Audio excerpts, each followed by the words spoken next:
turabaha ikaze mu kiganiro tahura cyo kuri uyu munsi aho tuza kubaganirira tubamenyesha ku bushakashatsi bumaze iminsi bukorwa ku byerekeye intandaro y'ikiza coronavirus. Iki kiganiro muzo kwa mugikurikirana iminsi yose ya kabiri ni ya gatanu igihe cy'isaha 4 hano nyene kuri channel ya YouTube Iratiro Magazine. Jewe ndi Jean Charles Ndayikeza. Hari ubushakashatsi bwari bumaze iminsi bukorwa ku nkomoko nyakuri ya COVID-19 ibandanye isasika inganda. Hari ibyavuyemo bishasha byatangajwe ku wa 9 Ruhuhuma uyu mwaka wa 2021. None mu by'ukuri ubwo bushakashatsi bwagaragaje iki? Niye nkomoko y'iki kiza? OMS, iryo shami ry'umuryango wa ONU riraba iby'amagara y'abantu, bivuga ko bisa n'ibidashoboka ko ijya virus yavuye muri laboratoire mu Bushinwa. Abahinga bari gukora iperereza ku nkomoko ya COVID-19 barahakana ibyavuze ko ijya virus yaba yaravuye muri laboratoire mu Bushinwa. Peter Ben Embarek arongoye umugwi w'abahinga yavuze ko hari amahirwe make cyane yo gusanga iyi virus yaravuye muri laboratoire ya Wuhan. Yavuze ko hakiri akazi gakomeye cyane ko gukora mu kumenya inkomoko nyayo y'iyi virus. Umwe mu bahinga yavuze ko iperereza rishobora kwisunga hanini muri Aziya y'ubuseruko bw'epfo. Timu ya OMS iri kugana ku mpera z'iperereza mu Bushinwa. Wuhan, igisagara kiri mu ntara ya Hubei, niho hantu hambere ku isi iyi virus yabonetse mu mpera z'umwaka wa 2019.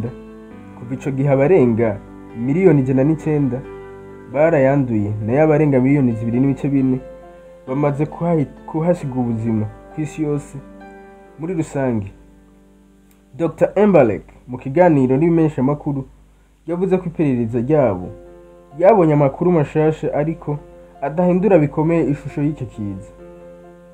Aba bahinga babona ko iyi virus yoba yavuye mu bikoko imbere yo gukwira mu bantu, ntibarabona neza uko byagenze.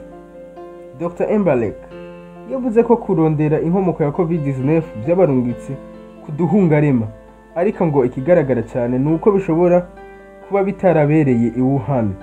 Yavuze ko inzira y'agahungarema ikirakazi bafise ko gukorerako, ariko ko bishoboka cyane ko iyi virus yageze mu bantu biciye mu kindi gikoko. Abahinga kandi bamenyesheje ko atakintu kigaragaza ko iyi virus yari gukwiragira muri Wuhan mbere yuko abayanduye ubwa mbere baboneka ukwezi kwa Kigarama 2019.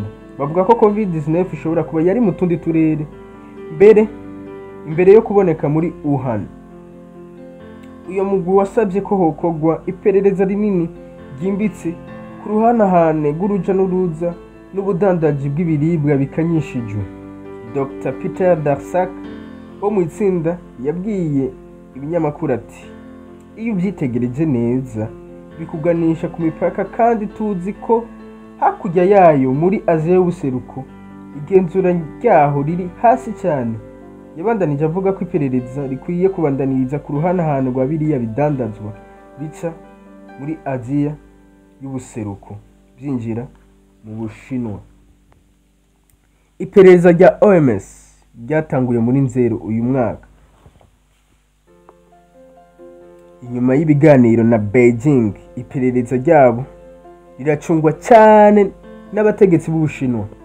Michel Robert, umwanditsi mukuru wa BBC ishami ry'amagara, avuga ko byasa n'ibidashoboka ko uyu mugwi muri ubu butumwa bufise aho buhwanye na politiki.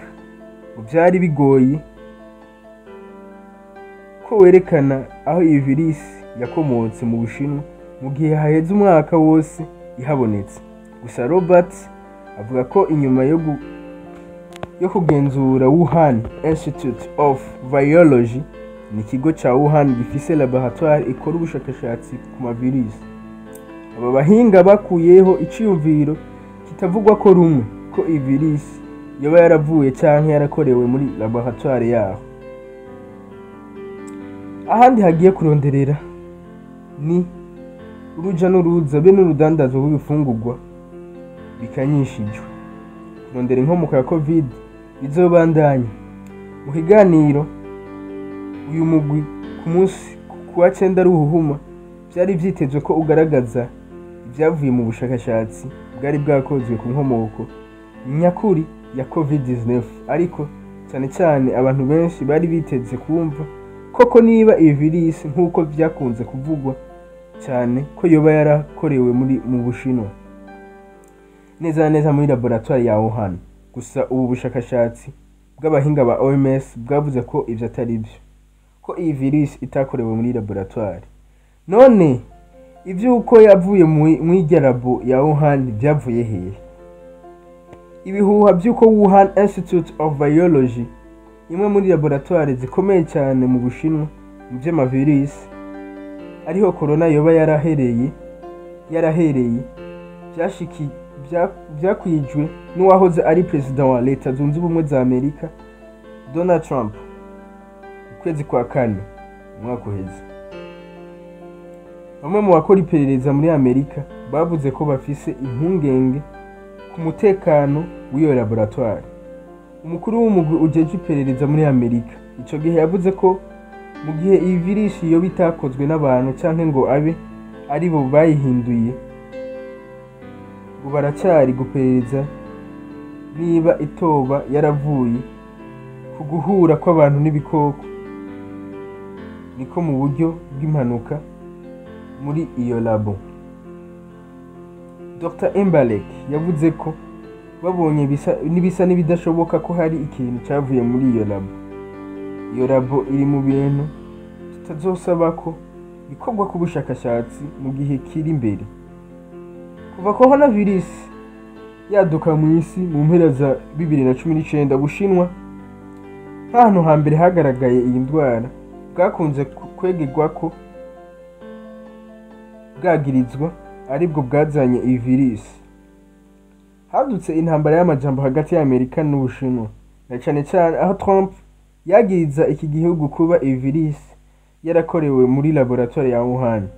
Gusa Ubushinwa ntibwahagaritse na rimwe guhakana ivyo birego. Mu kwezi kwa gatanu umwaka uheze, Ubushinwa bwateye ivyatsi ivyo birego by'i Washington.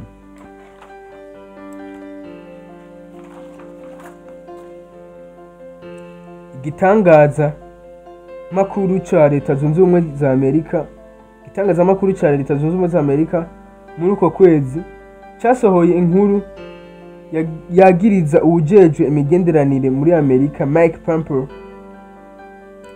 kubesha inyuma y'uko avuze ko hari ibimenyetso byinshi bigaragaza ko iyo virus yavuye muri labo ya Wuhan. Ishami rya OMS ryo ryavuze ko ivyo Amerika iriko iravuga ari gukwiza ibihuha gusa kuko nta shingiro nyayo bifise. Mu kiganiro n'ikinyamakuru ABC, Pompeo Mike yavuze ko hari ibimenyetso byinshi bigaragaza ko coronavirus yavuye mu kigo ca Wuhan Institute of Biology. Yavuze ati, mwibuka ko Ubushinwa bufise amateka mu kwanduza isi, kandi bafise amateka yo gukoresha laboratoire zitujuje ibyangombwa. Laboratoire ya Wuhan isanzwe iri muri zike zemewe gukora ubushakashatsi kuri virus zibanze zishingiye ku duhungarema, aho mwamenya yuko uduhungarema ari ibikoko canke udukoko twibitsemo virus nyinshi zitera ingwara umuntu kandi zikamwica zikamurimbura. Ukwezi kwari kwabanjije, Perezida Trump yabajijwe niba hatabaye gusamara iyo virus igasohoka iciye ku musore yimenyereza umwuga n'umukobwa mugenzi we muri laboratoire. Trump ibyavugwa ico gihe ntiyabyemeje neza na neza, gusa yavuze ati, turarushe no kumva iyo nkuru no kuguma tuyumva. Inzu yakurikiyeho yongeye kubazwa nimba hari ibimenyetso yabonye ko byemeza ko iyi virus yavuye muri labo ya Wuhan. Trump yabasubije ati, ego ndabifise. Arenza ko ati, amakuru yisanzuye yotanga kuko atavyemerewe. Atamakuru yisanzuye yotanga kuko atavyemerewe. Ico gihe abahinga bo bavuga iki? Mike Liani ajejwe ibikorwa by'ubutabazi muri OMS yavuze ko atavyemezo Amerika yotanga bigaragaza inkomoko y'virus, bityo ku ruhande rwacu bikomeza kuba ari ibihuha. ikigo gishinzwe iperereza muri Amerika US Intelligence cyavuze ko iyi virus atari igikorwa gusa. Iki kigo cyavuze ko gikomeza kugenzura niba iyi virus yavuye ku guhura kw'abantu n'ibikoko bifise canke yavuye ku mpanuka muri labo ya Wuhan. Iri perereza ry'abahinga ba OMS ryabandanije ko COVID itakorewe muri laboratoire ya Wuhan nyuma y'uko yamara mu kwa kane k'2020 Ubushinwa bwari bwanse ko hokorwa amatohoza mpuzamakungu ku nkomoko yayo. Umuryango w'ibihugu by'Iburayi wo Union Européenne wamenyesheje ko Ubushinwa buriko burasamaza isi ku nkuru buriko buratanga. Reka turindire mu minsi iza hongera hazoboneka inyishu y'ingene iki kiza cyaje congera gikwiragira mu bantu. Turabashimiye kuba mwashoboye gukurikirana iki kiganiro. Mubandanye mugira subscribe kugira ibiganiro nk'ibi biryoshye cyane byatahura ntibizoze birabacika ku ishene yacu ya Iratiro Magazine.